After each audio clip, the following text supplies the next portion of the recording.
안녕하십니까. 마음을 진맥하는 한의사 임용택입니다.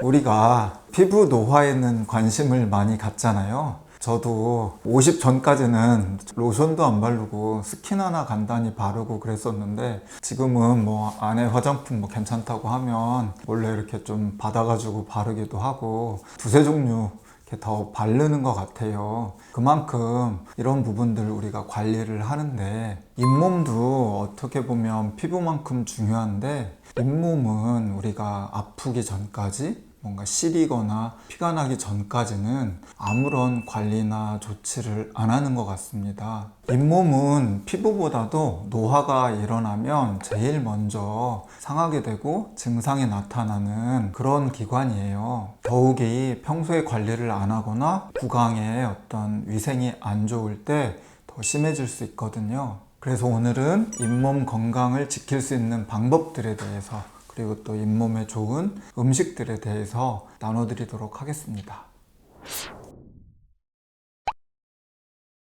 저도 최근에 이가 조금 이렇게 시리기도 하고 잇몸에 피도 나는 것 같고 해서 제일 먼저 했던 것이 치약을 좀 바꿨습니다. 치약만 하나 바꿨는데도 이가 시린 것이 조금 덜하고 편해진 것 같아요. 그래서 우선은 간단하게 할 수 있는 이런 것들, 그리고 양치할 때 너무 찬물로 각을 하지 마시고 좀 미지근하거나 약간 따뜻한 물로 해주시는 거, 이런 것들부터 하나씩 바꾸시고요. 제가 지금은 잇몸에 도움되는 그런 음식부터 하나씩 알려드리도록 하겠습니다.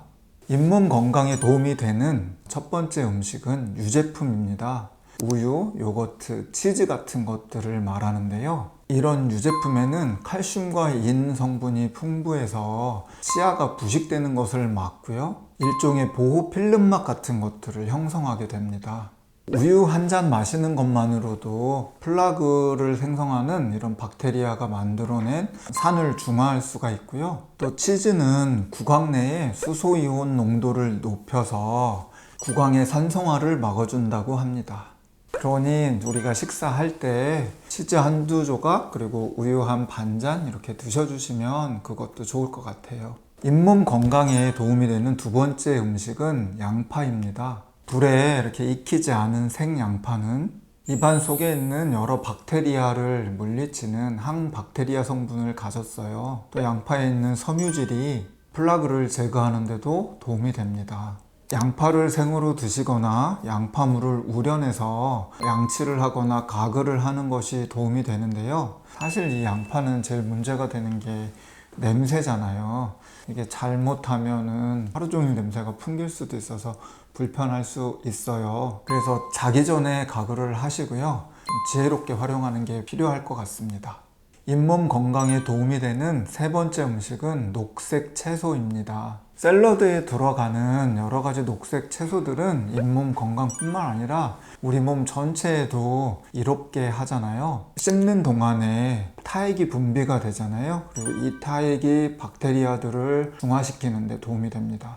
특히 녹색 채소 중에서 샐러리라는 게 있잖아요. 맛과 향이 좀 독특하고 아삭아삭한 이런 식감이 있는데요. 섬유질이 많아서 치아 사이에 있는 플라그를 제거하고요. 또 치아를 단단하게 해주는 효과가 있다고 합니다. 잇몸을 이루는 조직은 대부분 콜라겐으로 되어 있는데요. 샐러리에 있는 비타민 C 성분이 콜라겐이 이렇게 파괴되는 것을 막아주어 가지고 잇몸 건강을 유지할 수 있게 합니다. 마지막으로 잇몸 건강에 도움이 되는 음식은 녹차입니다. 녹차에는 폴리페놀 성분이 풍부해서 입속에 있는 박테리아가 살지 못하게 하는 환경을 만들어주고요. 또 치석도 제거해주는 역할을 합니다. 또 녹차에 함유된 카테킨은 잇몸의 염증을 줄이고 또 치주 질환을 예방하는 효과가 있습니다. 하루 두세 잔 드시면 잇몸 건강을 유지하는 데 도움이 됩니다. 하지만 녹차를 또 너무 많이 드시거나 하게 되면 치아가 변색될 수 있으니까 조심해서 드시고요. 녹차 한 잔 드시고 물로 한번 이렇게 헹궈 주시는 것도 좋을 것 같습니다. 지금까지는 제가 잇몸 건강에 도움이 되는 음식에 대해서 말씀을 드렸는데요. 잇몸 건강에 도움이 되는 마사지를 또 하나 알려드리도록 할게요. 양치질을 하시고 손을 깨끗이 씻은 다음에 손으로 잇몸을 시계 방향으로 돌리면서 마사지를 해주는 거예요. 별거 아닌 것 같은데 잇몸 이렇게 마사지 해주면 잇몸은 조직이 강화되고 세균 번식도 억제가 된다고 해요. 간혹 주겸으로 또 마사지 하시는 분들이 계신데요. 주겸 자체로 하면 잘못하면 잇몸에 상처가 나고 하니까 주겸을 물에 이렇게 희석해서 잘 녹여가지고 그 녹인 물로 가글을 하시거나 그 물을 가지고 마사지를 해주시면 잇몸에 상처 없이 잘 하실 수 있을 것 같습니다. 잇몸 마사지는 아침 저녁 양치질 할 때마다 해주시는 것이 좋겠지만 잇몸의 컨디션이나 상황에 따라서 이렇게 해주시고 혹시 많이 붓거나 피가 나거나 하면 치과에 들려서 정기적으로 검진도 받으시고 또 치료도 받는 것이 현명합니다.